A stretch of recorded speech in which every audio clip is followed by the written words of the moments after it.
नमस्कार, आप देख रहे हैं न्यूज़ 18। मैं हूं आपके साथ श्रुति श्रीवास्तव।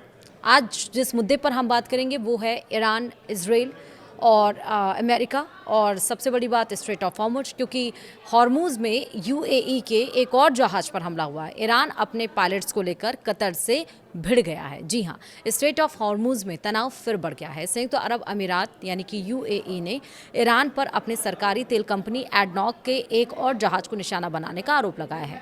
यह एक हफ्ते से भी कम समय में ऐसा तीसरा मामला बताया जा रहा है। हमले में किसी के घायल होने की खबर नहीं है, लेकिन दुनिया के सबसे अहम तेल रास्तों में शामिल हॉर्मुज में बढ़ते तनाव ने शिपिंग और ऊर्जा सुरक्षा को लेकर चिंता बढ़ा दी है। वहीं ईरान और कतर के बीच भी ठन गई है। ईरान का कहना है कि उसके 3 पायलट कतर की हिरासत में हैं, जिन्हें वापस भेजा जाना चाहिए। यूएई की सरकारी तेल कंपनी एडनॉक के मुताबिक उसका एक जहाज शुक्रवार को हॉर्मुज से गुजर रहा था, तभी उसे निशाना बनाया गया। कंपनी ने कहा कि स्थिति को नियंत्रण में ले लिया गया है। यूएई के विदेश मंत्रालय ने हमले की निंदा करते हुए ईरान से ऐसे हमले रोकने और हॉर्मुज पर पूरी तरह से खोलने की मांग की है। यूएई ने कहा है कि यह हमला संयुक्त राष्ट्र सुरक्षा परिषद के प्रस्ताव 2817 का उल्लंघन है, जिसमें समुद्री रास्तों की स्वतंत्रता और वाणिज्यिक जहाजों की सुरक्षा के महत्व पर जोर दिया गया। वहीं इससे एक दिन पहले भी यूएई ने 2 अन्य एडनॉक टैंकरों पर हमले के लिए भी ईरान को जिम्मेदार ठहराया, और उन घटनाओं में मामूली नुकसान हुआ था, लेकिन कोई घायल नहीं हुआ। ईरान के रिवोल्यूशनरी गार्ड्स पहले चेतावनी दे चुके हैं कि अगर कोई जहाज उसके विरोधियों से जुड़ा है या ईरानी निर्देशों का पालन नहीं करता तो उसे निशाना बनाया जा सकता है। युद्ध शुरू होने के बाद से हॉर्मुज में समुद्री यातायात काफ़ी घट गया है। संघर्ष से पहले दुनिया के करीब 20% तेल की आवाजाही इस रास्ते से होती थी। अब ईरान इसे अमेरिकी शर्तें पूरी होने तक बंद रखने की बात कह रहा है, जबकि ट्रंप प्रशासन दावा करता है कि वह इलाके में अपनी नौसैनिक नाकाबंदी लंबे समय तक जारी रख सकता है। इसी बीच ईरान ने दावा किया कि उसके 3 पायलट 6 महीने से कतर की हिरासत में हैं। ईरानी सेना के जनरल मोहम्मद बाघेराजादेह के मुताबिक मार्च में SU-24 विमान गिरने के बाद तीनों पायलट जिंदा पकड़े गए थे और उन्हें परिवार से संपर्क की अनुमति नहीं मिली। हालांकि कतर ने इस दावे को पूरी तरह से खारिज कर दिया। कतर के विदेश मंत्रालय के प्रवक्ता माजिद अल अंसारी ने कहा कि ईरानी पायलटों को हिरासत में रखे जाने की बात गलत है। वहीं कतर के मुताबिक पायलटों ने उसके हवाई क्षेत्र का उल्लंघन किया था और संपर्क की कोशिशों का जवाब नहीं दिया था। बाद में खोज और बचाव टीमों को एक पायलट के अवशेष मिले और ईरान से शव सौंपने के लिए संपर्क किया गया। ये तो टेंशन की बात हो गई। अब अपडेट्स क्या है इस पूरे मसले में, इस पूरे मामले को लेकर, वो समझिए। अमेरिकी विदेश विभाग के एक प्रवक्ता ने अल जजीरा से कहा कि लेबनान की ज़मीन पर इजरायली मौजूदगी के लिए हिजबुल्लाह जिम्मेदार है। अमेरिकी अधिकारी ने हिजबुल्लाह को लेबनान की आर्थिक रिकवरी में सबसे बड़ी बाधा बताया और कहा कि पायलट ड्रोन कार्यक्रम ही शांति का एकमात्र व्यवहारिक रास्ता है, जिसके तहत कुछ इलाकों से इजरायली सेना पीछे हटेगी और वहाँ लेबनानी सैनिक तैनात होंगे। यह बयान ऐसे समय में आया है जब जून में अमेरिका की मध्यस्थता वाले ढांचे की बाद दक्षिणी लेबनान में इजरायली हमलों में 11 लोगों की मौत हुई थी।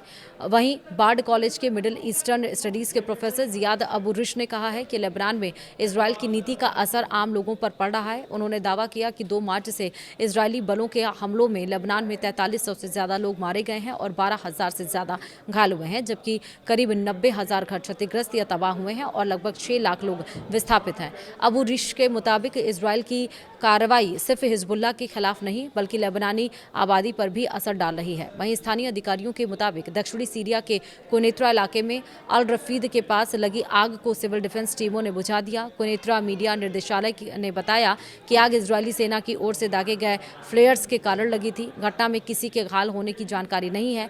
वहीं अनादोलू एजेंसी के मुताबिक इजरायली सेना ने अल रफीद में छापेमारी कर कई घरों की तलाशी भी ली।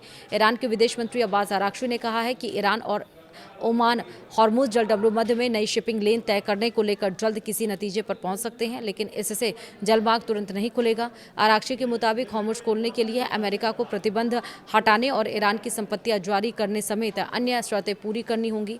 अमेरिका के साथ बातचीत फिर शुरू करने पर अभी कोई फैसला नहीं हुआ है और कतर और पाकिस्तान दोनों देशों के बीच संदेश पहुंचा रहे हैं।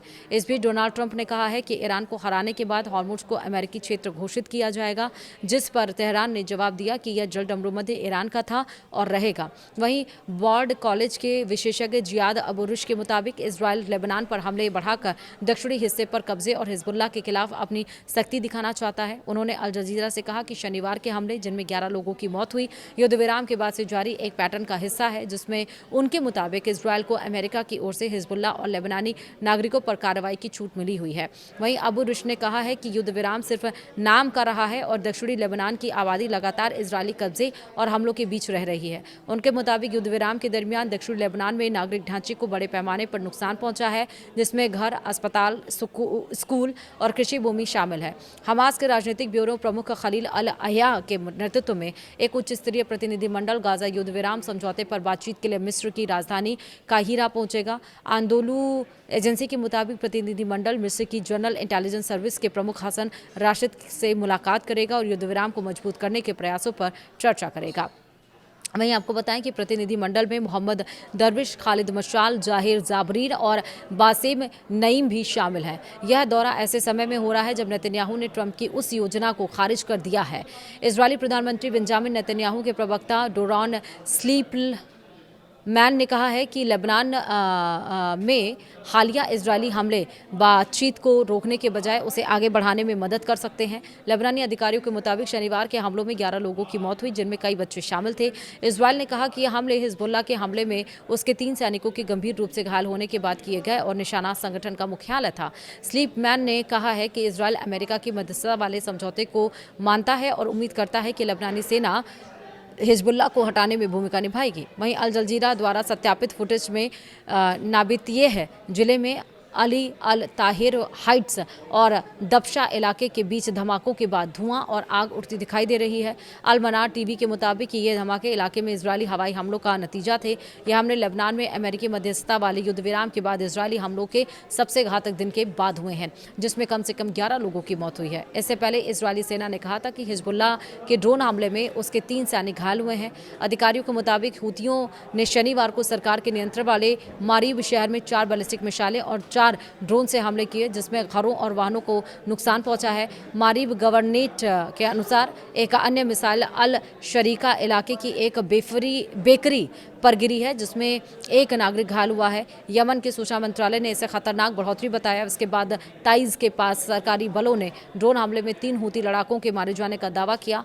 हाल के हफ्तों में यमन में हिंसा बढ़ी है और संयुक्त राष्ट्र ने चेतावनी दी है कि देश 2022 के युद्ध विराम के बाद फिर से बड़े पैमाने के युद्ध की ओर बढ़ने के सबसे ऊंचे जोखिम में है। वहीं अधिकारियों के मुताबिक हूतियों ने शनिवार को सरकार के नियंत्रण वाले मारीब शहर में 4 बैलिस्टिक मिसाइल और 4 ड्रोन से हमले किए, जिसमें घरों और वाहनों को नुकसान पहुंचा। मारीब गवर्नेट के अनुसार एक अन्य मिसाइल अल शारिका इलाके की एक बेकरी पर गिरी, जिसमें एक नागरिक घायल हुआ है। यमन के सूचना मंत्रालय ने इसे खतरनाक बढ़ोतरी बताया, जिसके बाद से 23 के पास सरकारी बलों ने ड्रोन हमले में 3 हूती लड़ाकों के मारे जाने का दावा किया। हाल के हफ्तों में यमन में हिंसा बढ़ी और संयुक्त राष्ट्र ने चेतावनी दी कि 2022 के युद्ध विराम के बाद फिर से बड़े पैमाने के युद्ध की ओर बढ़ने के सबसे ऊंचे जोखिम में है ये। इसी के साथ ही इस वीडियो में इतना ही। कोई और अपडेट आएंगे तो आपको ज़रूर बताएंगे। फिलहाल नमस्कार।